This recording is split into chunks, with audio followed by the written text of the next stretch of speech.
Ο Αράπης, ο μαύρος, ο σκύλος, ο μπλακ, ταμ ταμ ταμ. Εδώ είναι ο Σιμπό, εκείνη το μουνί της μάνας σου. Ότι το χόρτο σε κάνει χαζό. Δεν έχεις μυαλό ρε. Το χόρτο σε κάνει ιδιοφυΐα.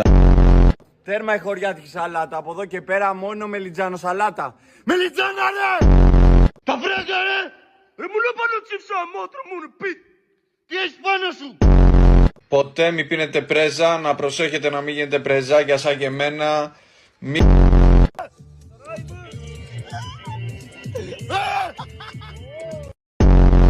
Εδώ οι καλύτερες μελιτζάνες της Ελλάδας! Ελάτε! Μίου, κότσο μίου, κοίτα πιάτα τηλεπίου. Καλό καλοκαίρι και καλές μελιτζάνες! Καλές... Μελιτζάνα ρε! Μελιτζάνα!